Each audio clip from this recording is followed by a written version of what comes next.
that are tremendous cattle when you get them back out here and study them.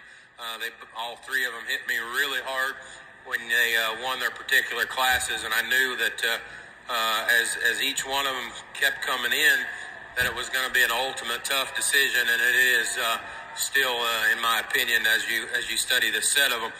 The one that won the third class is one that I liked a lot in that particular set of them, and I still do. I think to find a steer with this kind of power that he has, and genuine power from the top of his hip down into the twist and down, and how he ties that close into his hock, but still have a running gear like what he does is impressive. He still lays that shoulder in nice in terms of his body.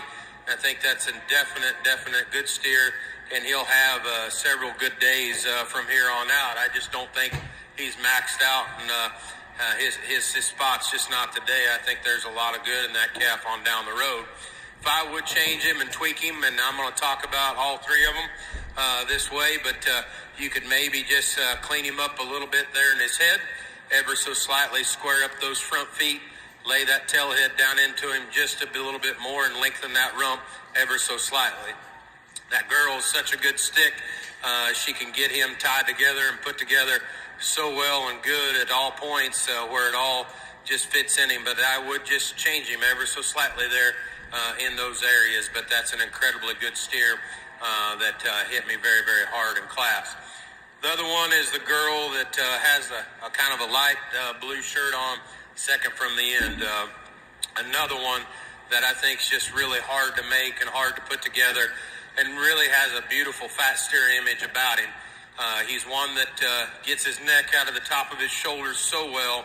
He's laid in as good as any of them there through the point of his shoulder. The length of body and the structure in this guy is impeccable, in my opinion, and how he gets out and moves. He's square off of both ends.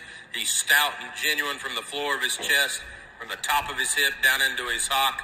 You know, he's of these three, maybe he has just a little bit more throat in him, and all that to me lends to one that's going to feed incredibly good for this young lady.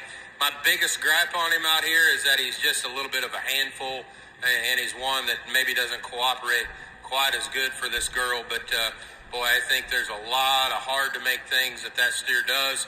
So good in his underline. I love the quality of structure that sits underneath him. Then you've got this exotic freak that wins the last class.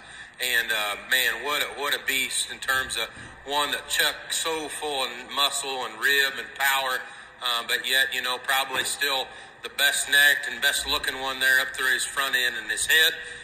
He's one that's a little alley out here, and he's just not quite sure of this surrounding, but he's one that is tremendous in terms of his power and muscle. Particularly up high, that steer has a big old top, a big rear end in him. He's one that to me runs downhill just a little bit as you set him out. He's got a little more boldness of shoulder as you study his front end, but he at least has the power and the mass to back it up with.